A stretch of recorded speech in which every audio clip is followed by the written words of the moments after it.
Hello to all of you and welcome to In the Making, a series of conversations from North Bennett Street School where we connect with a range of new voices, fields, and perspectives. Before we get into our conversation, I want to recognize and thank the Dora Foundation and Eaton Vance for making this program possible. Thanks for joining us, everyone. My name is Kristen Odell. I'm an NBSS staff member and host of In the Making. I'm going to just see. There's my NBSS colleagues. Thank you for being here. So if everyone's settled, we're here with Emmet Van Driesche in his shop, and I would like him to explain what we're sitting in right here. Yeah, so this is a 10 by 12 semi-temporary shop that's up the hill from my house. It's uninsulated. As you can see, two of the walls are greenhouse plastic, and so instead of doors and windows I have vents and a pair of Dutch doors that go out, but it means that it gets incredible solar gain in the wintertime, which is what I was going for, was something that would be warm in the winter, and it also has a little wood stove over here, and it works remarkably well. We lucked out on the day, so we could be here. We thought we'd have to be on the porch. But yeah. If it was a sunny day, this would be a little too hot for this time of year. But and I do want to apologize. We did build this as we were going to be on the front porch carving spoons, but this is nicer. This is way nicer. This is where actually the spoon carving happens. We couldn't have anticipated that it's like the perfect overcast day. It's not raining, so we don't have to be drowned out by the sound of the rain on the roof. It's good. It's amazing. Yeah.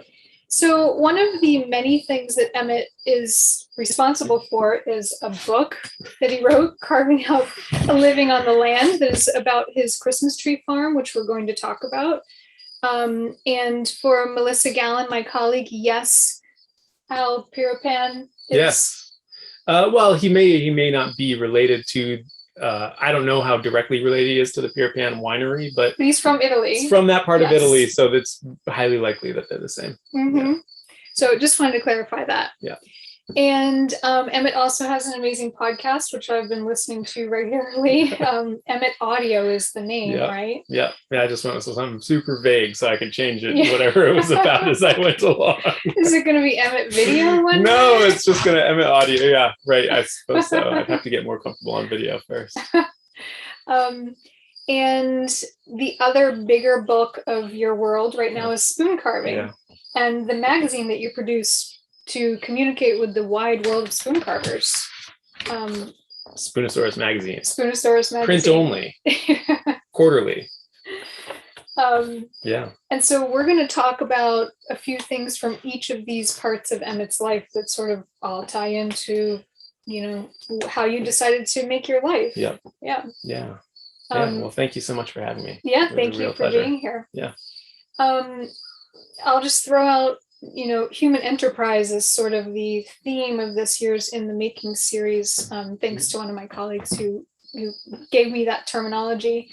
And when I think of that, you're the perfect first episode around that idea. Yeah. Because you had a moment in your life where you seized upon something and turned it into something else. And tell us about that. Well, for much of my life, I've thought that I would be, I would do something weird with my life, like be a lion tamer or something. I never figured that I was going to be a doctor or a lawyer or an astronaut or whatever it is that kids. I always knew it was going to be weird, and so I've just sort of rolled with the opportunities that have come our way, and have been a lot of different things, from a tall ship sailor to a farmer to a boat builder to a zipline tour guide, and many other things, and generally have kind of went with the opportunities that were working out and let go of the ones that weren't working out, but was always trying things. And then spoon carving came along, and it started just as a mental health exercise. I was taking care of our daughter, and she was you were a stay-at-home parent. I was the primary parent, and she was at that age where kids want to put a lot of things in their mouths, and you got to watch them all the time, but you want them to put things in their mouths because they have to try things. And, but like you said, they could die. But they could die, right? So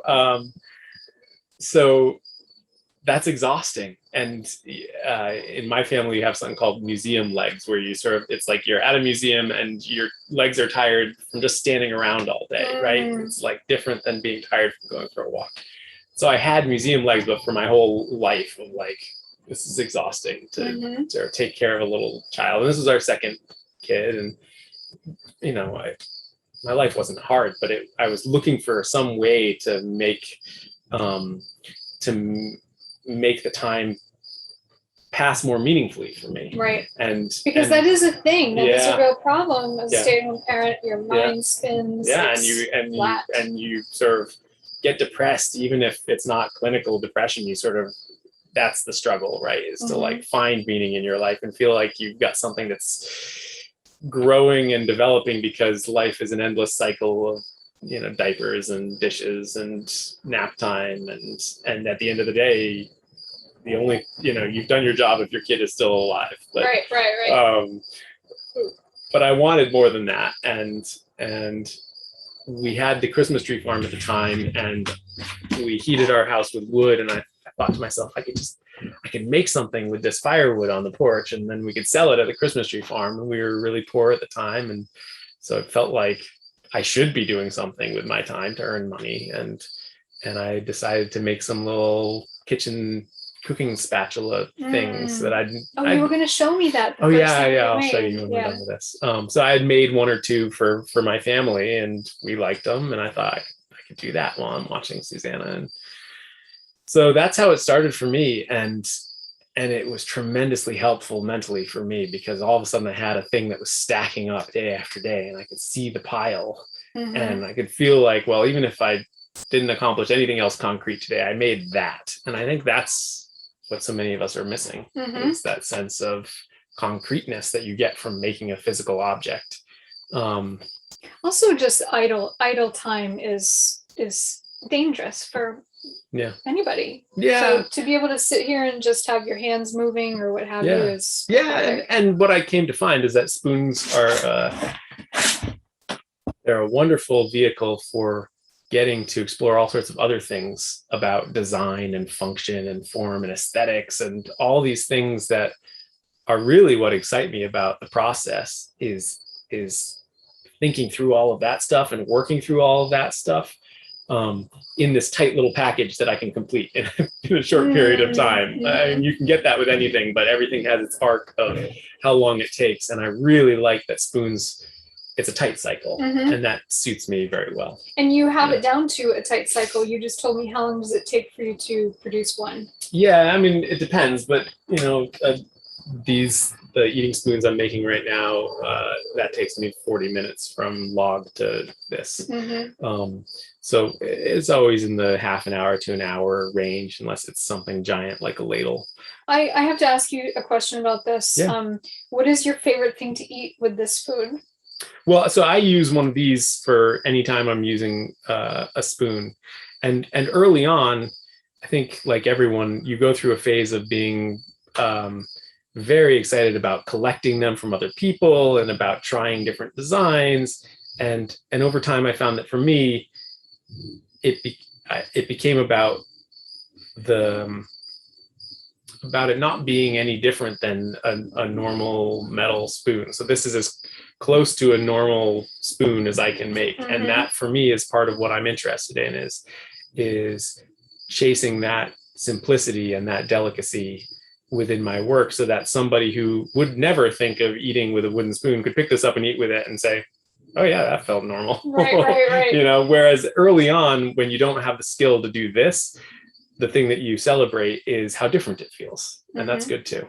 I'm just very particular about what spoon I use to eat ice cream or cereal or soup. And so I'm just imagining what I would like to sit and enjoy. Well, I mean, I do have a whole spoon rack in our kitchen that you saw, but honestly, at this point, I mostly just have this one that I've been using for the last year or so. And it's what I tend to use in the same way that, well, I guess it depends on the person, but I tend to wear the same clothes, and I tend to, it's like you find the thing you like and you stick with it. So it eliminates the time spent. Yes, exactly. I'm not asking myself what spoon I'm going to use. I just use the spoon. So one thing that is really interesting about your how you got to the spoon is grabbing onto this one thing and having it sort of consume you in a way that you had to see this through, and sort of out of necessity and want and all of that. Yeah. So right at the time when I decided that I was going to try and make the spoon carving a serious thing that was going to be a big part of how I made a living. Because prior to that, I'd been selling at the Christmas tree farm, but that was a very limited window, and maybe 6 weeks. Yeah, or I would carve all year, stockpile stuff, and sell it during the Christmas tree season, and and would make several $100s from it. But at that point, I was starting to see on social media, oh, it looks like this person is maybe making their living carving spoons. Maybe I could do that too. And at the time, I had a job that I wanted to leave, and I thought maybe I could replace that income with carving spoons more.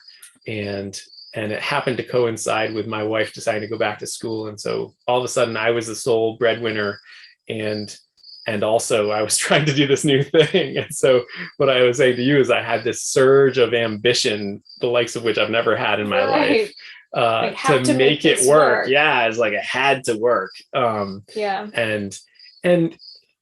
I quickly learned that it wasn't going to work the way I thought it was going to work, right? So like, just because it has to work doesn't mean it's going to work out the way you thought it would. But it did push me to, I think that level of ambition is actually a really good thing if you're trying to get something off the ground, because it forces you to play bigger than you otherwise would. And I definitely was playing small at that point in my life. And the things that have worked out because I'm playing at a certain level of ambition. And if I was still in the, like, I'm gonna go to local farmers markets and sell my spoons, I wouldn't be making my living carving spoons. Right. What is it about the spoon as opposed to the lion tamer fantasies and other jobs that you've had that this is what caught your ambition and need? Well, I think honestly, for each of us, the thing that catches on is just the thing that happens to catch us at the right moment and have the right momentum and have the right frisson of excitement around it from other people so that they want what you're doing. And it could have been anything for me. It happened to be this. And you did say that this is perfectly you. Yes. So it was a good fit for me, but it could have been any other thing that also was a good fit for me, right? So like when you're throwing mud at the wall, sometimes things you discover are not a good fit for you for personal reasons. I don't like doing that. It's not my thing. But sometimes things don't catch on just because they don't catch on, because the timing isn't right, because the lucky break that came your way with this thing didn't come with that thing, because you didn't care about it enough to stick with it, or the timing in your life wasn't right. And I'm sure there's tons of those things in my life as well. So I think this disappoints people sometimes, but it's like, I love spoons, but it's not about the spoon. It's about me getting to live the life I want to live. And the spoons are a vehicle for that. And for that, I'm super grateful. But I don't think there's anything magical about spoons. I think people find it in any walk of life if you're lucky. Yeah. Well, I'm going to segue into this thing that I've learned from all of your podcasts that I've listened to, and also just that I see in your social media realm. I mean, you're very active. Is openness and how much you share your life. We were going to be on his front porch, which shows his front door. We're in your personal space, and you're open, and how that translates to you seizing opportunities, being open-minded to opportunities. Yeah. So I think I learned the hard way that if you hide too much behind some professional facade, you're holding people at bay. So that makes you feel safe, but you're also holding people at bay. So why should they care? And when I started to present myself as a full person and started to use my name as my social media handle and talk about my whole life and the process of my life and and the journey that I was going on. That's what started to resonate with people. Whereas when I was trying to present myself too professionally almost, or what I thought of as professionally back then, why would someone care? Right. And so I think, especially when you're starting out, being honest about the fact that you're starting out, being honest about the fact that you don't, know what you're doing, even when you're as far along as me, being honest that you don't know what you're doing is still helpful, right? Because it's real and it's human. And that's what we want out of interacting with somebody, right? I mean, the world is full of fakeness. And when you find someone who is being real in a way that matches you, it's refreshing. And somebody's realness is not necessarily going to be a match for somebody. There are plenty of people on social media who share things that I wouldn't share, or share things in ways that I don't feel like it's for me. And so that's fine. But it's also a great way to filter out all the people where it's not a good fit. Because ultimately what you're trying to do is create a community not centered around yourself, but a community in the same way that we all have a circle of family and friends,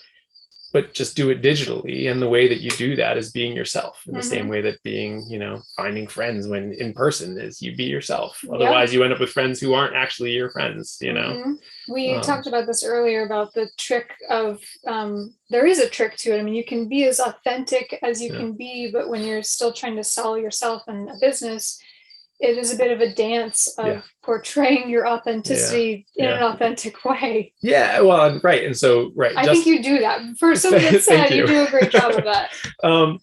There's a line there somewhere, and we're always sort of walking right up to it and sometimes stepping over it and having to step back. And you can be captured by your audience in the sense that people who are paying attention to you are paying attention to you because you already said something that they like. You already are doing something that they like. The work that you're doing, they already like it. And if all you do is repeat that, then you're trapped in that dynamic. But at the same time, if you completely push back against that and say, well, I have to be different every single time, otherwise I'm not being me, then that's equally a trap, right? So you have to, there is this sort of balancing act of doing both, of being mindful of why people are there in the first place, and also making sure that you're doing it in a way that is valuable for you. And the way I like to think about it is trying to make, especially how I share things on social media, about something for me, something for them, something for me, something for them. And what I find is that if I do something for them, there's often a way that I can do it that will be helpful for me later on. So, and do you mean by them the great wide world? Whoever sees it, right? So, and the thing that I think is going to be helpful for somebody isn't the same for each person. I can do something that feels very personal, where I'm talking about how I feel in this day and this quandary that I'm coming up with, and somebody will write to me and say, thank you, this is exactly what I needed to hear today. I didn't do it for them, I did it for me.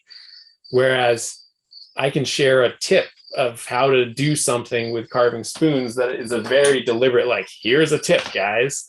And a lot of people will say, thank you, that's what I needed. But there's also a subtle way in which that's also for me, because I'm refining how I articulate these things. I'm taking a photograph that I otherwise wouldn't have taken that I could use later on. I'm hashing through how I share these things, and I'm building a reputation in a way that builds to something greater than it was before. So it's all intertwined.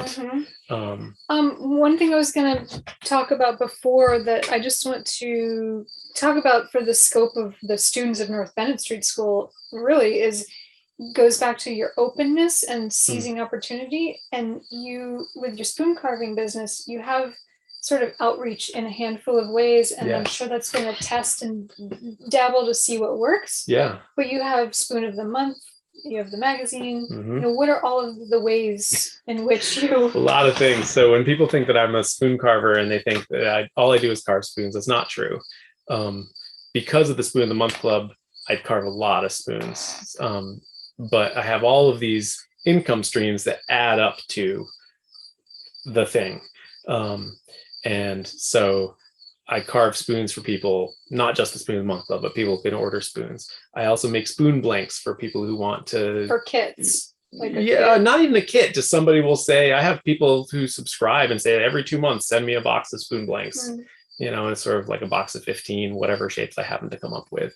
I have people who don't want spoon blanks, but they want wood. I have people who I commissioned some tools, some burnishing tools for myself. And then other people said, how can I get them? And so I started selling those. I forget, what is this made of? So that's porcelain. Yeah. Yeah, it's unglazed porcelain. It's so beautiful. Thank you. Just a beautiful tool. It's a mashup of an antler and a pestle that I was using. Yeah. I thought, well, what if I combine these two? That would be exactly what I need. So something new was born. I make template sheets. And that turned into dish towels that Liz and Rebecca print and that you guys sell, and right. And like, so things sort of expand out and out and out. And what I found is that I'm bad at knowing which of those things is a good idea. And it's a much better idea if somebody says, hey, can you do this for me?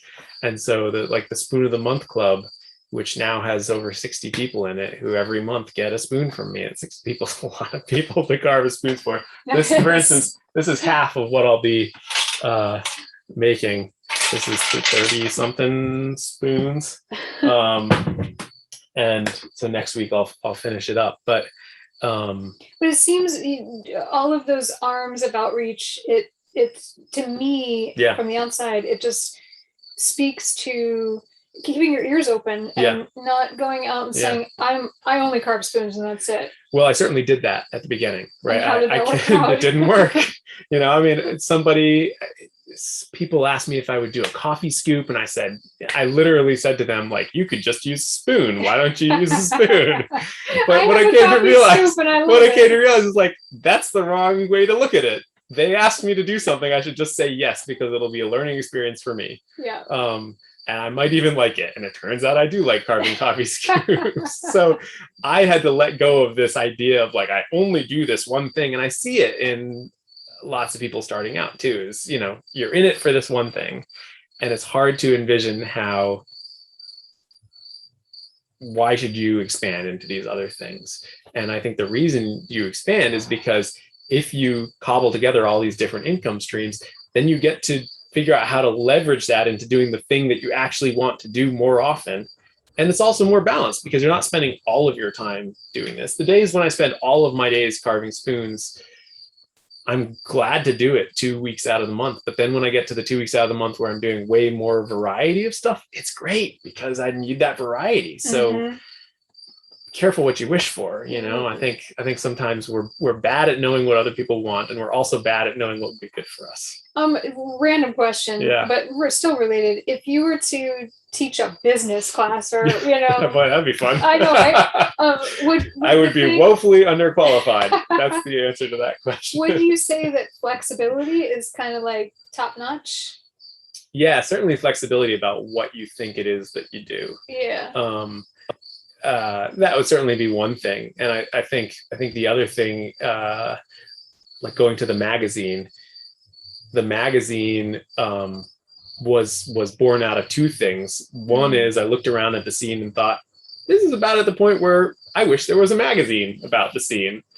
Maybe I should do that, right? And like that felt like a huge leap because technically I didn't know what the heck I was doing. Like I'm a writer, so writing and editing the articles felt easy, but all of that, like how do you get them out the physical object, and then how do you get it out the door, and how do you handle the back end, and how do you do the layout, and like all of that stuff felt totally daunting, but I could see that the moment was right.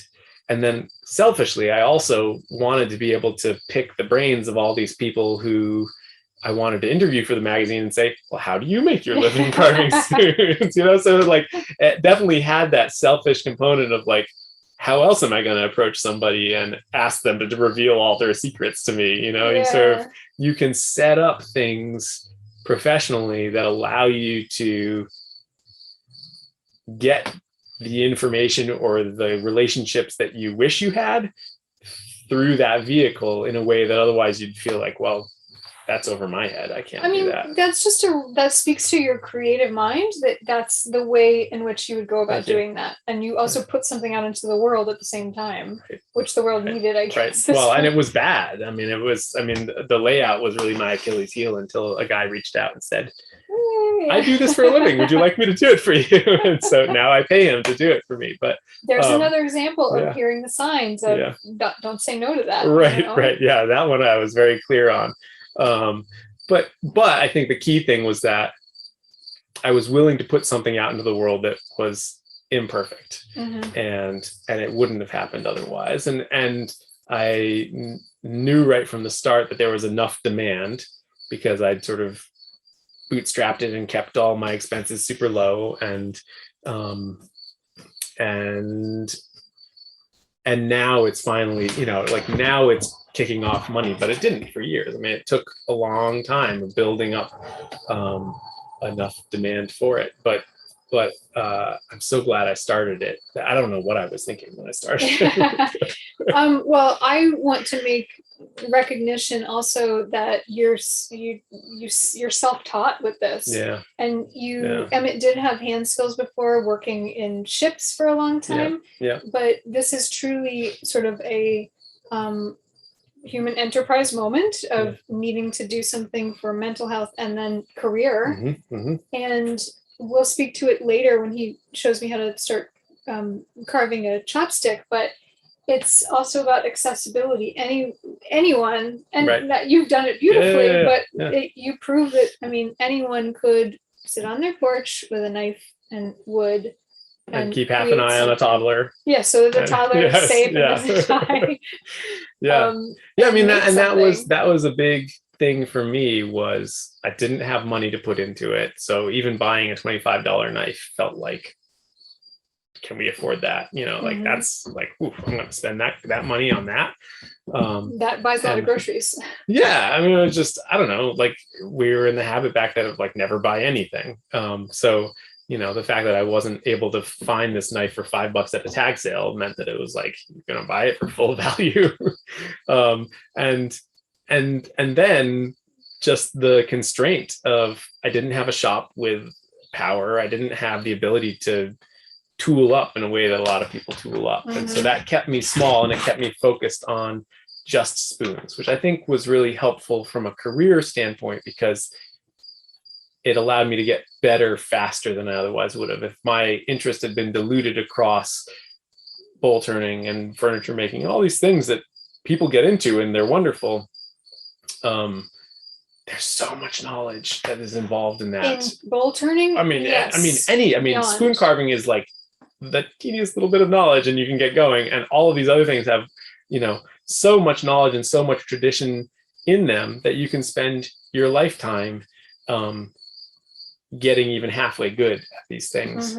And so by saying I didn't really have a choice. I didn't have a space until I built this shop. I didn't have a dedicated space for what I did. I did it in the chair in our kitchen or in the woodshed, and I swept our floor all the time.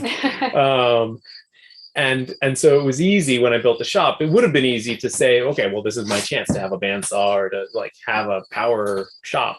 But it was also easy because I had built my practice without it to say, I'm just going to keep it simple, and recognize that increased productivity from using power tools wasn't the direction I wanted to go in to have increased income. I have had plenty of jobs where I've used power tools. And I know what it's like. I once spent a winter working for a guy who built and repaired wooden canvas canoes and boats.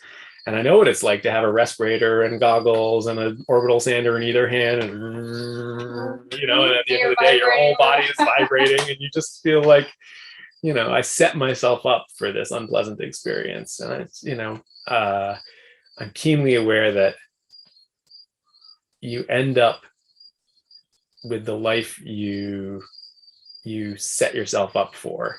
And if I don't want to end up in a life where I'm using power tools every day, well, don't buy any power tools. And you'll figure it out somehow.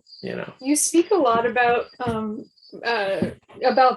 choosing the lifestyle that you want to live, as opposed to the alternative, like letting it choose you in a way, I guess. did you know that from early on in your life that that you might be doing this or in some capacity? Yeah, I thought I would, but I also thought that I would end up working for somebody. I mean, my dad was a professor at UMass. My mom worked for the state. So the all of the examples in my life, aunts, uncles, they all worked for a company, a firm, City, a government. yeah, Exactly. yeah. And I had no examples in my life of somebody who was entrepreneurial or worked for themselves.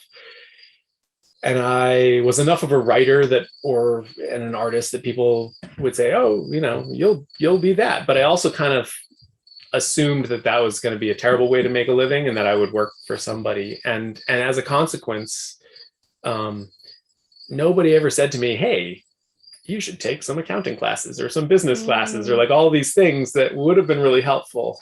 And frankly have been the thing that I love. I mean, I don't love accounting, but who knows? Oh, come on, I do. I mean, my grandpa was an accountant, so maybe I could get into it. But the business side of it is the part that is continually fresh and continually interesting to me. And I recognize that I hope I'm still carving in 15 years, but even if I'm not, I'll be doing something that has leveraged that into the next thing, into the next thing, into the next thing. Right. But that still keeps you as your own manager of your own life. Well, and that's just because I know that about myself. Yeah. Right, so to go back to your first question, I think what I found was that I very much love being part of a crew of people that have a good leader. I learned that on sailing ships. When I had a good captain, it was awesome. Mm-hmm. And from that, I learned the lesson of what it is to be a good leader. And I really enjoy being a good leader. And when I've had that opportunity, that's been awesome. But I've also had bad captains, and I've been parts of teams, I've been parts of teams where it's been hard to be a good leader. And I came to recognize that I'm very happy working by myself, for myself, getting to make all the choices and not having the I think some people see it as you trade to get that freedom, you have to accept a certain amount of uncertainty in your job stability for that. And I actually don't see it that way. I see it as I get a tremendous amount of stability in my job certainty because no one can fire me. And for that, I don't get freedom. I get the responsibility of discipline. I have to be disciplined in my life. No one is going to hold the sword over my own head and say, get off the couch and get to work at the end of lunchtime. It's on me. And that suits me really well. And what I get from that is I never have to have that feeling of when you're in a job that you don't like and you don't have the power or control to change it. And you have that sick feeling in your stomach that you're going to have to make a change and it's going to be painful and you don't have that control. I never want to be in that position. Yeah. Again. And that is that's a serious human condition. Yeah. And I think it comes to all of us. We've all had jobs like that. Yeah. And I'm the youngest child of 3. And at one point I talked to my brother and I said, do you think that because I just heard something about how younger kids are the risk takers, right? The oldest child is the one who's the responsible one. And the younger one is sort of like the risk taker because they don't have to be responsible. I was like, do you think I'm a risk taker? He's like, yeah, like I would never consider working for myself. It's like, that feels like such a risk. And I said, it's funny because I don't think of it as a risk. I actually think of it as the anti-risk because the thing that I'm protecting against is outside influence on the success of my life. And probably that's just a temperament thing. I think I know it doesn't work for my wife to do that. She's a nurse. She likes having a team of people that she works with and someone that she reports to and a framework within which she works. And for me, I just like getting to decide all of that for myself. So there is a freedom there that I like, but it doesn't feel like some sort of happy-go-lucky freedom where every day I'm like, how shall I spend my day? Yeah, it's still hard work. There's I have these responsibilities and I have to do these things and I can steer the ship. You have lists. I also have a mosquito. I saw the lists. Yes, the lists. Yeah. A question about your spoon carving business. How how much of it is making and how much is the business side of packaging, shipping, and you're doing all of it yourself? Yeah, I'm doing all of it. Yeah. So I try and keep all that stuff as tight as possible so that I have the most time for making. Yeah. And so a couple things that I found really help. One is to batch all of those processes. When I was first starting out, I would get an order, I'd try and fill it that day and go to the post office. So that was, it's out the door, and I was going to the post office regularly. Now the post office is a quarter mile down the street. It's a one-room post office where I rarely have to wait in line. So it wasn't a big deal, but it still adds up. Yeah. And so these days I try to go to the post office once a week, or once every other week for Spoon of the Month Club, because that takes about 2 weeks of my time. But then once a week otherwise, I try to handle all of the bookkeeping and payments once a week instead of opening things and doing them. I try to enter orders that come in. So as orders come in, I'll flag them either in my email or in social media. And then once a week, I go back through and comb them all out and write them down in the notebook where they get written down. Do you know a just rough ratio of how much time is dedicated to that as opposed to spoon carving? Half a day a week for those three functions. And that's because of what you just said, that you have it down to a very efficient process. Yes. Yeah. So that's where you can gain the efficiency. And then the other thing that has been helpful for me is having a daily quota of amount of profit I'm hoping to make in a given day. So because my material is essentially free, and my tools don't require much in terms of continually buying things to operate them, I can assume that basically the cost of selling the thing is the money that is going into my bank. People are buying my time essentially. And so I can simply tally up how much I made, how much it was worth. That's the amount that I made that day. And by having a target, it helps me keep pushing when I need to be pushing, and helps me relax when I can relax and be a more full human with my daughters and with my wife. And then here's the important part, is that every 6 months or so, I creep that up. So sometimes it will naturally go up because my prices increase every year, but also it keeps me pushing and thinking critically. Okay, well, if the target, I think when I started, the target was $120 a day, and now it's $250. Over how much time? That was a year and a half span of time. Yeah. So that's how steady but significant. That's how you end up, and by January it'll go up to 300. So those are significant increases in income. Part of that is due to being able to increase my price. Part of it is because having that mindset of, okay, it's going to go up. So then, like, what are all the micro changes, adjustments, ways that I need to get better so that I can hit that target? And I don't always hit it, but having the target there in the first place is really helpful to keep me being aware of pushing for that continued growth. When I first started selling spoons at my Christmas tree farm, I had a very realistic sense of what they were worth to my local market. And that worked great. And I sold them very cheap the first year, less cheap the next year. It seemed like it was going great. And then I started, when I wanted to start carving spoons more full time, I found myself more swayed by what I saw other people who seemed like it was working out for them charging online. And I thought, well, I should charge that much. I started telling myself that my work was worth that, and that my time was worth that. And it turns out it wasn't. And it wasn't not because my work wasn't as good on the technical level as this other person's was, but it wasn't because I hadn't built up the demand for my work. I hadn't put in the time to build a community of people who are interested in what I'm doing and have an expectation of how much it will cost, and a track record of how much it costs, so that it justifies in people's heads, okay, it was this a year ago, it's going up to this, that seems reasonable. And so I got no traction selling my stuff, which I think is a really common thing that craftspeople face. To clarify, because your price point was too high. My price point was too high. It was too high. I was comparing myself to somebody who was at the top of their game and super well recognized in the field, and that wasn't me. And even though my work was technically as good as theirs, that doesn't matter, Mhm. is what I found. And to make a long story short, I ended up slashing my prices in half. And then all of a sudden I had a wait list. And that wait list was actually the real power, because having people who want your work, having that demand exceed the time that you can put into it. It doesn't have to be like, at the time I wasn't able to put in a full day's work doing this. I had another job because it hadn't worked out to just carve spoons, right? So I was still sort of, okay, I can do 2 or 3 hours a day doing this. Well, I had a wait list that exceeded that 2 or 3 hours. And then over time, even as my wait list grew, I increased the number of hours a day that I was doing, until now, for the last bunch of years, I've been carving as many hours a day as I can manage. Mhm.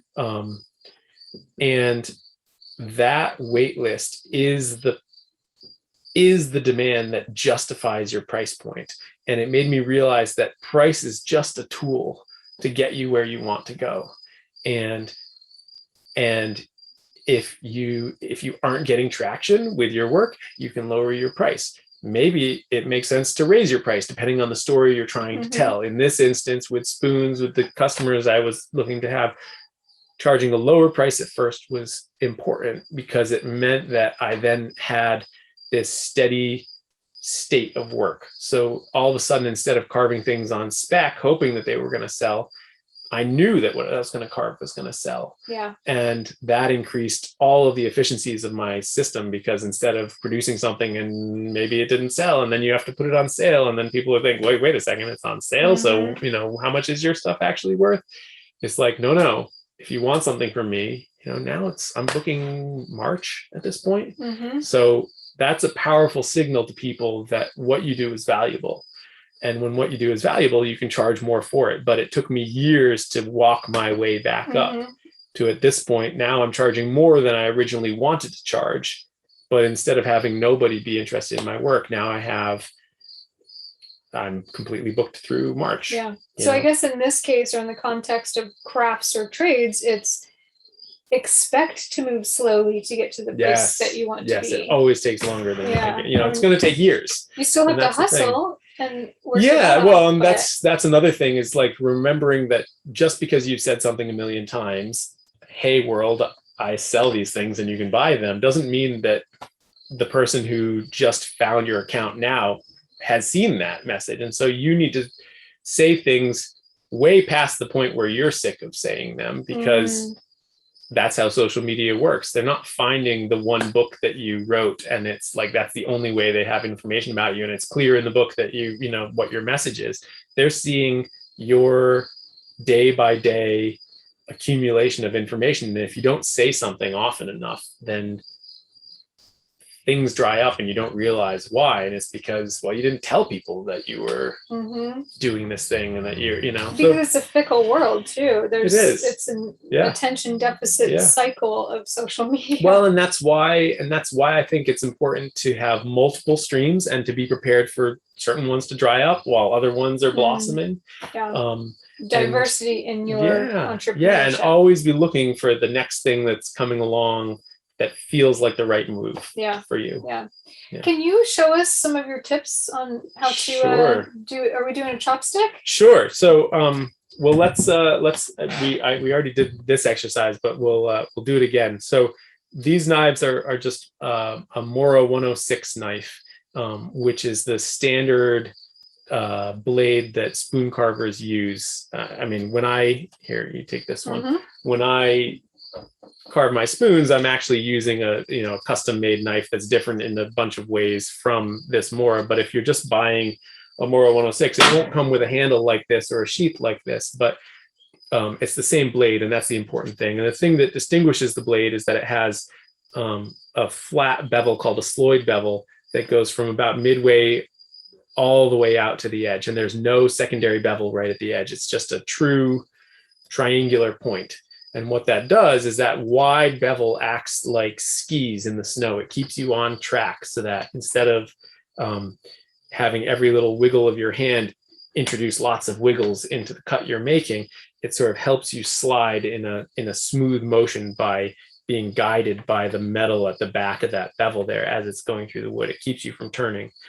this also has a nice sharp point that allows you to make all of the tight curves that would be otherwise difficult with the Sloyd bevel. One of the important things is that whatever sheath you have, you want to always put the sheath on the knife when it's not physically being used. It drives me crazy. People are tempted because of social media to put their knife down next to the thing they're carving and take a picture of it. And because that gets you more likes, but do that often enough, you're going to knock it off onto your foot and it's going to go right through your shoe and you're going to end up in the hospital, or you're going to ding it against your coffee mug and then you're going to have a chip in your blade that's going to take you hours to get out. So put the cover on the blade. So put the sheath on the blade. Exactly. So a good way to start learning one of the truths about using a knife like this is to learn to sharpen a pencil with it, because unlike what people often think when you start whittling with a Swiss Army knife, it's not about never cutting towards yourself, and it's not about sort of cutting to one side and using the power of your knife hand to actually push through the wood. It's actually much more controlled than that. The power is coming from the hand that's holding the spoon or the pencil or whatever, opening and closing, and that gets transferred through your thumb to the knife blade. So when you are doing something like sharpening a pencil, which is a great way to practice this, the motion is not flexing my thumb and pushing my thumb. It's actually closing my fingers like this and pulling the pencil back against the blade. Yeah, it's pulling this object. Yeah, and then the knife basically stays still.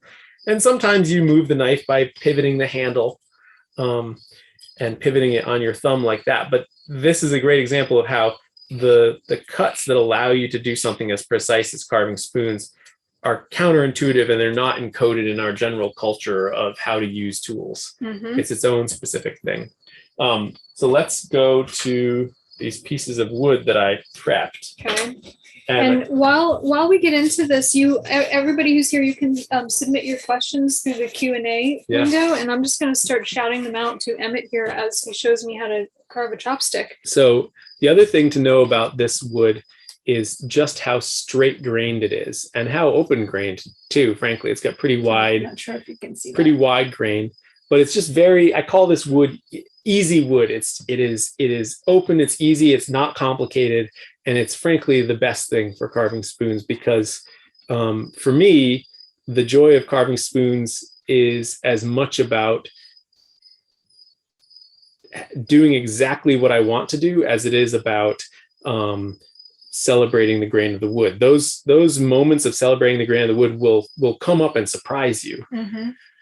But I want a piece of wood where I can do what I want to do with it. And so I look for big diameter, straight grained wood. Even if you can only find limb wood, certain limbs grow in a way where they just are uncomplicated. They're straight, they're easy, and other limbs will grow totally twisted, and that'll just needlessly make your life more complicated.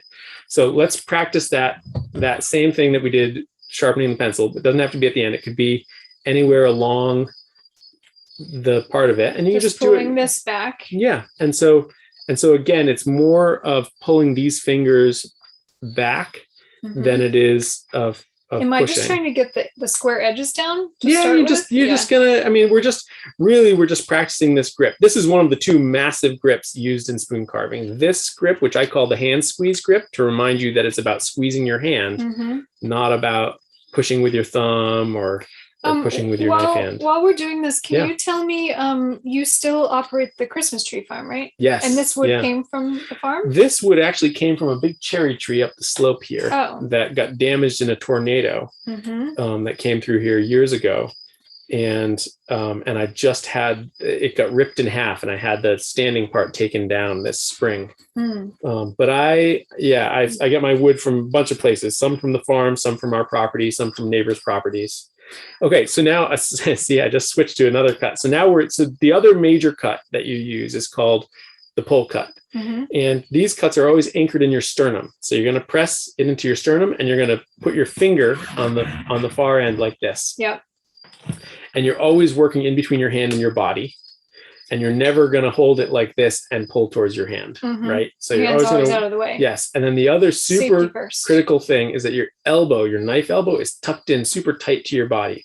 And what that does is it limits the range of motion. So if it pops out of the wood here, as long as your knife elbow is in, it can't reach you. And even when you get close to your body, you're going to really keep sandwiching so that you're even have the heel of your hand up against your body as you're working real close to your body. You're also keeping your thumb there out of the way of the blade. So the blade is facing me. Yeah. And then my thumb is on the back of the blade as a brace, as opposed to being like this. And so for that allows you to do these powerful pull cuts that allow you to come down like this. And, these two cuts will get you 90% of the way through a spoon. There are some other cuts that will help you. Now, I will just say right here that this is not to just DIY. You are very comfortable with this move. This might take somebody else a lot of time to be safe with. Yeah, and so I've used knives before, so I'm comfortable with it, but maybe not DIY at home. And even this, like this level of having a conversation, like I'm looking to make sure you're safe, but I'm not super focused on like making sure that you are making something. So when I used to teach people lessons at my home, it was about sort of pushing us through the whole process so that somebody would go home and feel like they understood the whole process and how to do it safely. Whereas this is not that. This is about sort of demonstrating how to safely use a knife like this and how to be thoughtful about how to get your body mechanics such that you're not going to hurt yourself. Emmet, question, segue. Can you talk a little bit about the juicers and product development in general? They're so great. Thank you. So for the last month's or August Spoon of the Month Club form is these lemon juices. I wish I knew you were going to ask. I would have brought up the one that we have in the kitchen. Basically, it's this. See me putting the sheath on my knife when I'm putting it away. So basically, I had been making this lemon juicer that had this chunky handle. And then at some point I had a vision of kind of holding like a baseball shape that had a lemon juicer stuck to it, and how much fun it would be to just hold that kind of like, to just kind of do this to a lemon. And from there develop this really fun lemon juicer shape. You can go to my Instagram, which is just my name. You can find photos of it from recent weeks, but it got me excited. It got other people excited. It got all this excitement and traction around it, which I judge by both sort of engagement, but also how many people order one, how many people decide they want to join the Spoon of the Month in order to get one right then. And to me, it's like it's the most fun part of the whole process for me. Development. Coming up with like, what is that design that feels fresh and also completely inevitable? Like there's nothing there that feels like it's a gimmick. It's just like, ooh, that is just a really satisfying object you just made. It has a good, I haven't even felt it, but I can tell it has a good hand feel. Thank you. Well, and like then the reason that something like the Spoon of the Month Club is so valuable, some vehicle where it asks you to make the same form over and over and over again and kind of an apprenticeship to that form, is that there are so many subtle details to work out here. Rotate your wrist so that it's straight up and down, and just rotate the work so that you can keep your knife straight up and down so that your wrist doesn't. You don't want to do this because it's bad for your wrist in the long term. You want to, Oh, see how you have more feels power? A lot better. Yeah, there you go. So does that make it difficult? The Spoon of the Month Club, is that pressure on to create a new object for? Well, I not really, because at this point in my career, I made the choice at some point to do sort of standardized forms, and sometimes it would take a long time before I settled on what is the sort of standard serving spoon that I want, and sometimes I did a standardized form and then realized that there was this other alternate version that I also liked. So I started naming my forms after birds just to keep them straight. And that way it allows me to have, 2 or 3 different types of cooking spoons and 2 or 3 different types of scoops. And so it doesn't have to be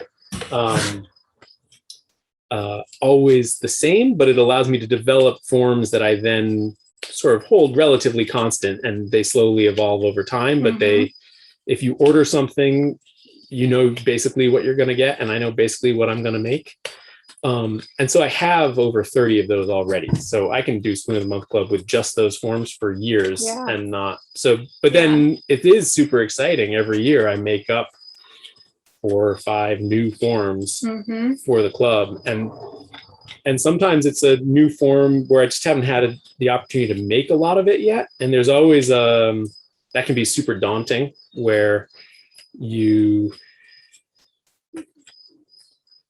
some particular form is just really tricky. You know, I developed a way of making toast tongs out of a single piece of wood, and yet they have that springiness to them and can, you know, and I've seen those on your Instagram. And I did that for the Spoon of the Month Club, and it was really scary to think, am I really going to try and make 60 of these things? And like, you know, I can hold it together and do it for 1 or 2 or 3, but to do it over and over and over again makes you really refine your process and figure out, okay, how can I mitigate the risk of this breaking at this point? How can I, you know, what proportions do I actually want? And what I found is that when I'm making a run of, say, 60, for the first 10, there will be more experimentation. And those first 10 will give me a very clear sense of, okay, this is the direction I want to move in. And each one will tell me more clearly, this is how I want to go. This is where I want to move.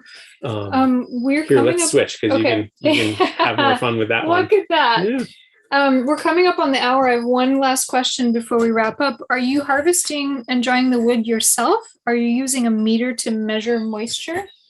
So I harvest the wood myself, although going back to the economics of the business, I just realized this last year that it is possible. Like up until now, I've been able to source enough. There, right? There's the rooster.